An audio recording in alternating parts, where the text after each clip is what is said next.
Welcome to this short executive knowledge lecture on Topic 3, Paper 3 of the SFC licensing exams. This topic covers client securities and money, specifically two sets of rules that we will look at shortly. Now, I will emphasize the important points to help you understand the core material you need to know to sit the exam.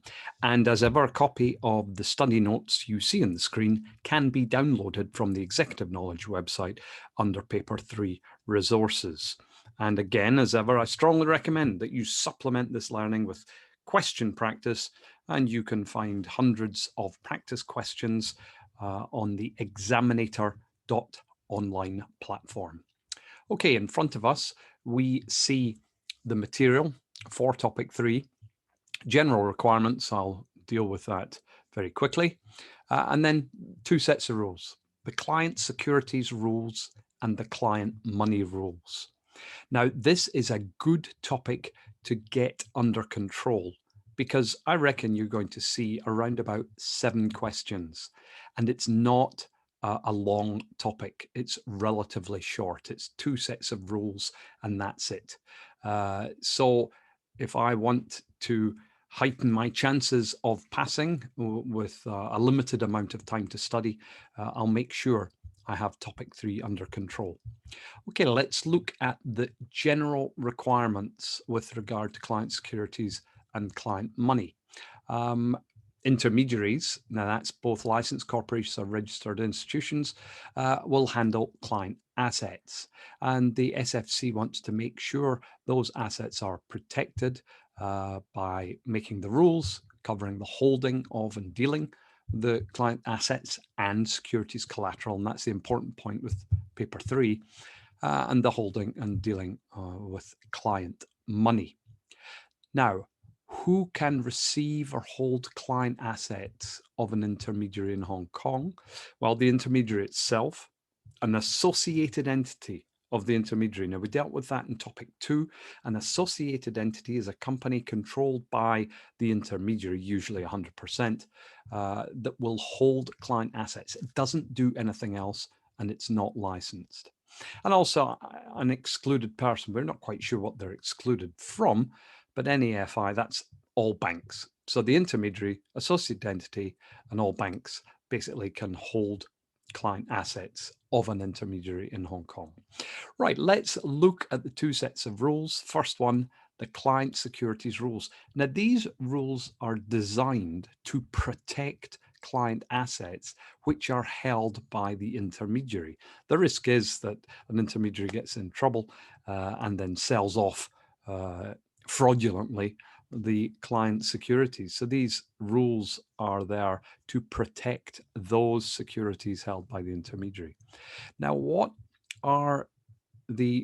is covered by these rules? And under 2.2, the first paragraph tells us client security rules apply to client securities or securities collateral of an intermediary that are very specific points. First of all, listed in a recognized stock market. Well, there is only one recognized stock market, and that is Stock Exchange of Hong Kong.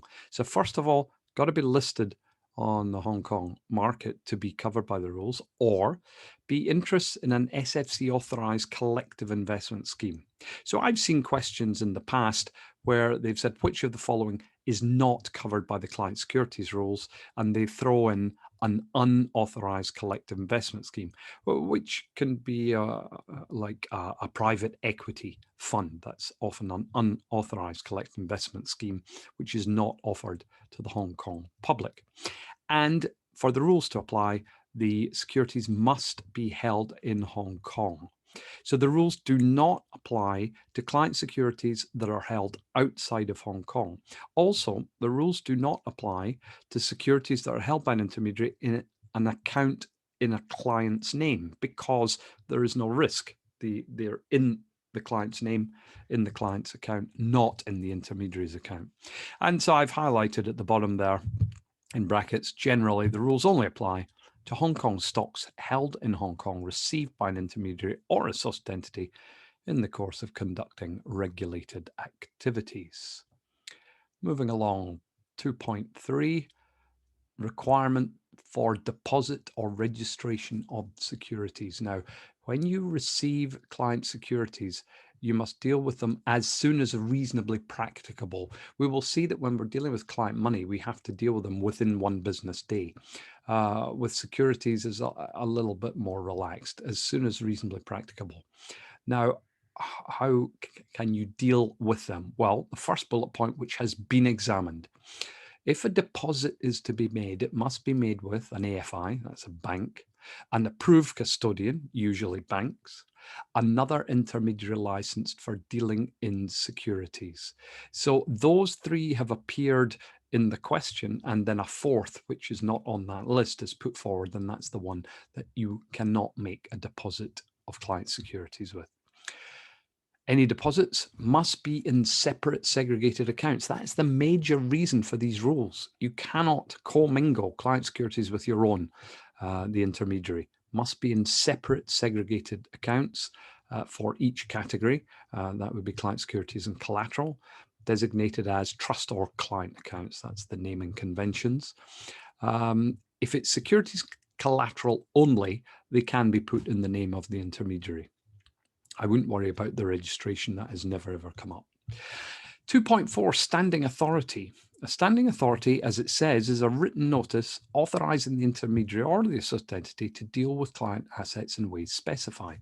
So as an intermediary, you hold client securities, and then the client will give you the right to deal with the securities in certain ways. Now, the most common is the client allows you to lend the securities to another client, and that would appear under the standing authority. Now, a standing authority cannot last for more than 12 months at a time, and then it must be renewed. However, as it says there, there's no such time limit for professional investors, PIs. They must sign a standing authority as well, but it doesn't have to be renewed every 12 months. Now, the renewal either is by written request of the client or through something called a deemed renewal, and that is where the intermediary writes to the client saying that if they don't hear from them otherwise within 14 days, then they will automatically renew the standing authority, and then they must confirm the renewal within a week of the expiry date. That's all very, very standard material, and every now and then pops up in the exam. 2.5, right of disposal. Intermediary can dispose of client securities under 3 directions, and there they are: oral or written direction to sell or settle, a written direction, or within the standing authority. Now, what we cannot use the standing authority for is to transfer client securities collateral to an account of the intermediary, its associate entity, or any entity which has a controlling relationship, or transfer to any officer or employee of these entities. So you cannot get the client to sign away that the intermediary can transfer the securities to its own account. No, that must be a specific direction from the client. And the last of the 3 actions you cannot take is to deal with the securities or collateral in an unconscionable manner. That is contrary to sense of justice, decency, or reasonableness. Now, relevance to trading in futures contracts. This, to my mind, is important because this paper is about the regulation of derivatives, namely futures, not securities. Securities is covered in paper 2. So why do we have to cover the client securities rules in paper 3? Because client securities can be put forward as collateral to cover futures margin calls, initial margin, variation margin, etc. Second bullet point there, on situation where the rules can be applied dealing in futures is the accepting of securities collateral to cover derivative margin obligations. It then says that the clearinghouse allows participants to use cash and non-cash to discharge margin liabilities from dealing in futures. So you collect the margin in terms of securities from a client, and then you pass it on to the clearinghouse. And that's what's covered in the last point. 2.7, non-compliance. If you do not comply with these rules, you've got to notify the SFC within 1 business day, and that's the same for all rules. Equally, penalties, same for all the rules. A breach of the rules with an intention to defraud maximum penalty of 1 million Hong Kong dollars, which is not onerous these days. However, you can be imprisoned for 7 years. No, we don't want that. So that's the client securities rules. 3 or 4 questions in the exam on that. Then we have the client money rules. Similar in that these rules protect money from the client that is held by the intermediary. It must be money held in Hong Kong.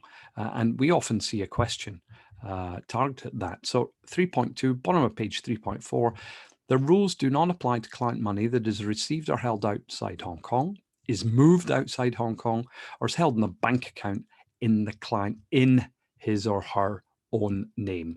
And we can see this mirroring client securities rules to some extent. 3.3, sources of client money.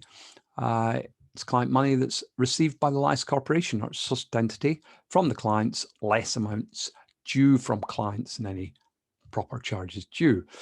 And it goes on to say that the client money to be safeguarded includes amounts received from dealing in futures contracts, less brokerage commission, except settlement amounts due to be paid within 2 business days. So any amounts to be paid within 2 business days doesn't need to be kept in a segregated account. That's what that's saying. And except amounts owed by a client to licensed corporation, that doesn't have to be in the segregated account. And also interest arising on client money. That does need to be safeguarded. Mode of treatment of client money on receipt.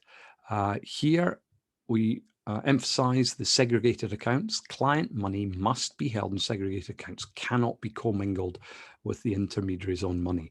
And it then goes on to say within 1 business day. So not as reasonably practicable, but within 1 business day, you've got to pay the money either into segregated account to the client directly in accordance with the written direction or in accordance with the standing authority. Now, payment of money out of the segregated account, we're given the normal instances where you pay to the client in accordance with the written direction, etc. That's usually not examined. However, the next point is money held in a segregated account which is discovered not to be client money must be moved out of the account within 1 business day of discovery. Please remember that. And also 3.6, interest.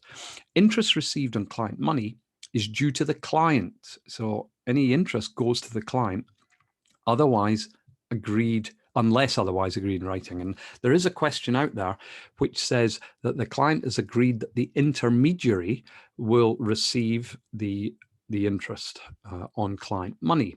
Now, if that agreement has been made and the interest is in the segregated account, then you've got 1 business day to get that money out of the segregated account. And that is something that they have examined.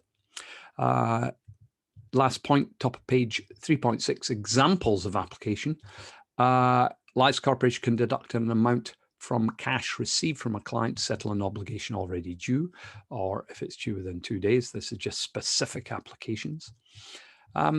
Strange one, I don't see this examined. With dividends and other income, as long as such payments have been identified as client money, they should be deposited in the segregated account when the money comes in. But thereafter, dividends should be moved to the individual accounts and then quite possibly settled. And when funds are received by a licensed corporation after business hours, they'll be treated as received on the following business day. An outside chance that could come up. Now, non-compliance and penalties are the same as the client securities rules.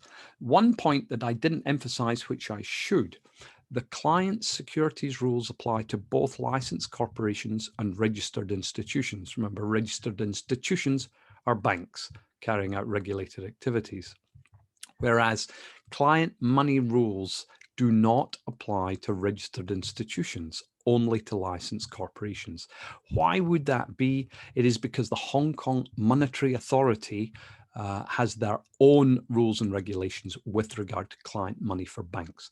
So the banks, the registered institutions, must follow the HKMA on client money regulation, not the SFC. And that can be examined just by highlighting the fact that the client money rules only apply to licensed corporations and their associated entities, I must add that in, but not registered institutions. So as with all topics, having read the material, go to Examinator.online, do the practice questions, and get yourself ready for the exam.